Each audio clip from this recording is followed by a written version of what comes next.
What's going on, my broskiis? My name is Toadskii, back again, here to bring you guys yet another One Piece Treasure Cruise video. Of course, it's the start of a new month. We have a brand new tier list. This is the exact same list that we had in last month, and we're going to make any changes that we think are necessary to this list. So, of course, before we jump into it, we need to talk about my criteria, being the fact that, the power of the unit is very important. How much damage can the character deal? How fast are they at clearing content? And how reliable are they at clearing that content? Is there content that this character cannot clear as a captain? And how usable or versatile is that character? Can they be injected into multiple different teams despite the captain, despite the crewmates, and provide a lot of value to your crew in clearing that content? So all of these are going to be very important into determining where a character should be placed on this list. Now, there's actually a lot of new characters that we need to talk about in this list. There is the introduction of Snake Man, Usop, and Yasop, which came out a little bit after my tier list that I uploaded with Shanks in the previous month. And then we also have Sarbo with his 6+, and then the introduction of Sengoku and GARP. So we actually have a lot of new characters to talk about, and of course there are a bunch of level limit breaks. Judge, Magellan, Blackbeard, Ericv, and Hody Jones all need to be added to this list. But of course we need to make any adjustments first, and then we'll add the new characters in. Now, one thing I was thinking about before getting into this is really going crazy in like purging some of these lists. Like if a character is straight up not that good or doesn't really deserve to be on the list, I think I'm just going to get rid of them. So like V1 Katakuri, no, I'm going to take him off the list, to be honest. Komurasaki, Cavendish, like Blackbeard probably doesn't deserve to be on here, neither do you. We're going crazy on this list, lads. Sengoku, I kind of want to take him off, but his level limit break is actually pretty good. Sarbo, Koala are pretty bad. Zephyr, I'm not a big fan of. Robin's very close to getting knocked out, to be honest. Buggy, no, we're going to take him out. You're not really going to be using him in content. Frankie, I love Frankie, but he's just not all that, I must admit. Alright, any of these characters need to be bumped down. Sober Mask is getting a lot weaker, to be honest. And I think these seem okay. Rayleigh, to be honest, Rayleigh should be wherever Corazon is. He needs to be where he is. He needs to be up with him for sure. I really want to see Ace get level limit break and a 6+. This character is going to be absolutely crazy with all those buffs. Marco probably needs to be near the bottom of this list. Yeah, that seems pretty reasonable. Move Fuji down a little bit because he's not that great. He doesn't really see a lot of play. Quickbeard's very good. Pudding's still pretty good. Tier 3 though, Snake Man is a lot weaker than what he used to be. I'll bump him down. Izo Ikiku, not really a big fan of them. Lucci's pretty good. Sanji's very close to getting knocked down. Kaido, I'm going to knock Kaido all the way down, to be honest. He's just not all that. His special ability doesn't actually really provide that much, especially when immunity is present. It's just a useless special ability. And being essentially just a mono quick captain, he doesn't provide much that really helps you, when you're going through content. Big Mom, I'm not a big fan of her. A lot of people do like her, but I think she's kind of mid. I don't like her design at all. The Halloween hybrids, they're good, but I think they should be bumped down because they're not super amazing. They're not gonna be like your go-to characters you use all the time, but they're good. But they're not gonna be, towards that top of tier 3. Absolutely not. Koala is still very nice. These guys are probably a little bit lower. Boa's still very good. I think Boa probably needs to be near the top of this list, to be honest. I've been using Boa a lot recently. She's so valuable. Ulti and Page 1. Pretty good in Kizuna Clash, but outside of Kizuna Clash, Ulti and Page 1 are pretty bad. Like, they're just not really used in content at all. V1 Sanji, I think, is actually very good. He should be bumped up, and I'm pretty content with that. Moving on to tier 2. This tier is a bit of a weird one. Stampede Luffy, I think, is actually a little bit better than Bullet. I think he provides more to your crew than what Bullet can do. Smoothie's still very good. Who's Who. Yeah, these characters are fine. I'm pretty content with all these. I think Kaido and Big Mom can probably get bumped down. I'll bump them down for now. And then in tier 1, yeah, tier 1 and tier 0, these are the tiers that are like super jank because there's so many characters implemented into the top 2 tiers here that it's going to be hard to kind of... It's really hard because like so many characters in this game, in my opinion, are actually really good. But this is a lot of characters in these top 2 tiers. I think Capone Crew still deserves to be here. I think all of these characters still deserve to be here, quite honestly. They're all amazing. Ben Beckman, Lucky Roo should be bumped up. They should be the top of tier 1. Whitebeard and Shanks, they're still very good, because especially Whitebeard's very good for the recent Grand Voyage versus Don Krieg. Katakuri, big fan.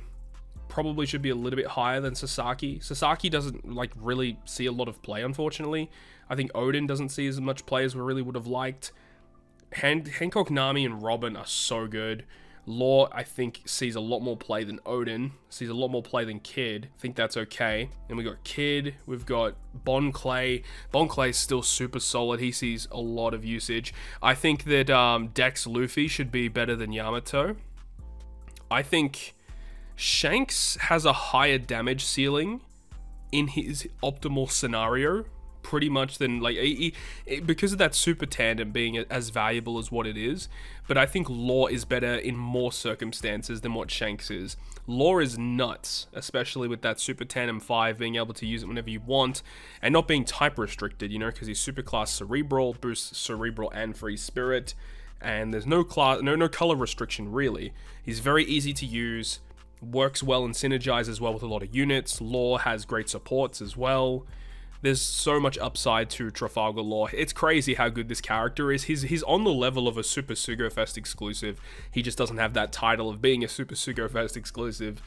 And then you got like characters like Ace and Akainu and Toki. Toki, unfortunately, hasn't seen a lot of play over the past couple of months. She hasn't been as valuable in more content, which is a bit of a shame, because on paper she's still very strong, but obviously more useful as a crewmate in a lot of circumstances, but still very nice to have for sure. There's going to be a lot of circumstances where you're like, oh my god, like Toki's like the best character for this one circumstance.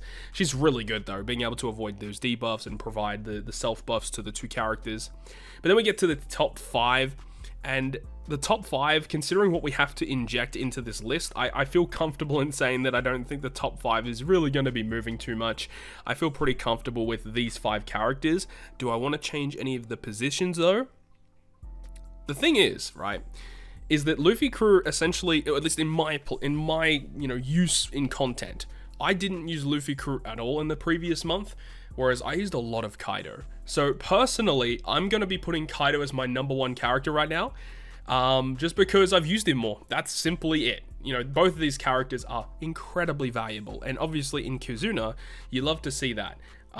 But personally, I just didn't use Luffy crew at all in the previous month, and I just haven't really needed to use him. Roger Whitebeard, I still absolutely love, and then Uta and Ace and Yamato. I mean, they're still really strong. I love all these characters. All of these characters are amazing to own.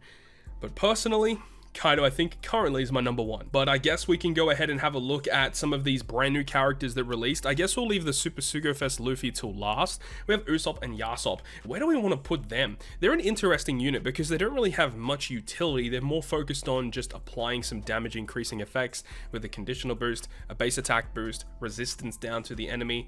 I guess one cool thing about Usop and Yasop is they kind of have okay supports. They don't have a massive amount of supports, but they have a decent amount. So I think that just because of their color, their class combination, and their specials, they definitely deserve to be at least minimum tier 2. Do I think that they're better than the quick Super Sugo Luffy? I think they're around that level. I think that they will not see that much play, unfortunately, just due to the fact that the way that they're built, and they don't have any utility. So you're basically using them on a team where you already have all of the utility dealt with, and you just need a unit that can provide you with a pretty decent amount of damage increasing effects.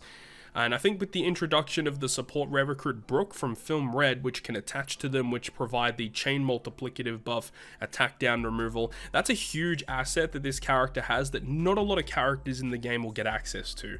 So I think that's also a pretty big benefit to the character. But overall, I'm pretty content with leaving them in tier 2. Next, we have the introduction of the 6+ super type Sarbo. Now, in last month's list, I had Sarbo in tier 4. Now, I do think that his buffs are a lot better, because now instead of being mono strength, he's now boosting strength and psi, and the buffs that he got were just increased, and with level limit break as well, getting access to a better captain ability and a slightly better special as well. I definitely think he deserves to be in tier 2. In terms of how usable he'll be. Obviously, it is dependent on the content. If there's lots of if there's lots of int or there's lots of dex enemies, then Sarbo will be a great asset to your crew. Outside of that, he's probably never going to see play, unless if you can somehow abuse him with some type of ability that can make you super effective against all types, so that the affinity boost of Sarbo is actually useful.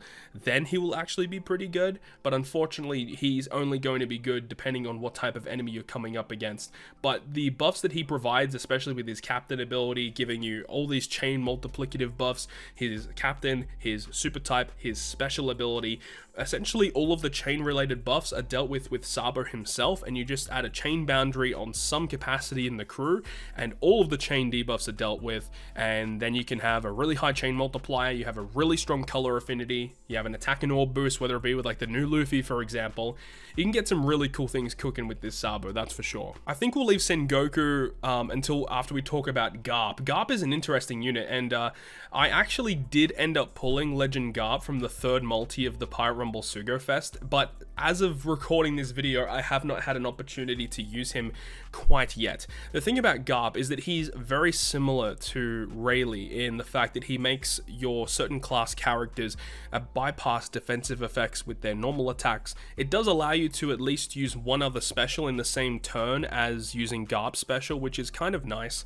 GARP also provides some cooldown reduction, he can give you some chain boosting effects. The chain boost he does provide is quite exceptional, so I do like that.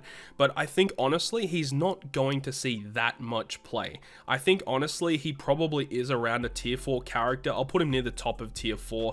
It's just really unfortunate that a lot of the Pirate Rumble legends just kind of get shafted in the fact that they don't have super type, they don't have super class, and they make them so focused on Pirate Rumble, which I guess is the focal point of that Sugo Fest. But at the same time, I think they actually kind of screwed over GARP, because I don't think he's that good in Pirate Rumble. And while they did make him boost fighters, which I've been campaigning for, I've been wanting them to make sure that classes are getting the right buffs in Pirate Rumble, and I just don't think that they're going as hard as they need to give Pirate Rumble units the buffs that they deserve. But in regular content, which is what we're talking about, he's just kind of like middle of the road. He's good and usable, but there are definitely some holes in his kit that I think is some of the reason why he might not see as much play as what we would hope. Another thing is that his cooldown is exceptionally high. I think it's 15 turns with natural limit break. If you expand him, I think he goes down by 1 down to 14, but even still, like, that's still incredibly high for a special of his caliber. Okay, so now we need to talk about Sengoku, the big drama of this month, of course. It's funny when we got the reveal of this character, and we're all just wondering why the hell did they even design a character like this. If we're looking at Sengoku at face value, like if we're just looking at him outside of his batch, you know, just thinking about using him in content and not even thinking about the rare recruits that came out alongside him, he's going to be difficult to build for. And I think if you're a beginner player or a mid-level player, you don't have many units in your account, you haven't had an established character box over various months or years even, right? Sengoku is going to be difficult for those types of players to use. So there's already kind of like a pseudo skill cap with the unit, because yeah, you can build teams with him, but you're not going to really be able to build a lot of high level teams that can actually beat content with. But I think that there is a bit of potential in Sengoku. Now, this is my ranking currently right now is, as of me recording this video, I do not own this character, so I haven't had any opportunity to test him out. However, on paper, I do think there is some potential for this guy. One thing that is very good is that his super tandem ability at level 1 still provides a 2x attack boost to the top row. That is a massive, massive buff, because a lot of super tandems at level 1 are essentially not worth running. They're not worth going out of your way to activate in the middle of a quest. Whereas with Sengoku, I think that it's definitely a good decision to abuse his super tandem effect, because giving the top row a 2x attack boost is exceptional. The only drawback is that you need to run very specific characters in order to get that super tandem to work, so that's obviously a big issue with this character in general. But I do think he does deserve to be in tier 2 as of right now, and I think he'll probably be just above Sarbo. I do think characters like Stampede Luffy and Bullet will be a little bit more valuable for most people, but I think think there's a lot of potential upside for Sengoku. And then the last character we need to add to the list is going to be Snake Man. So Snake Man, the Super Sugo Fest exclusive, I have used him quite a lot since his release, and I've been relatively impressed. I think this character is very strong.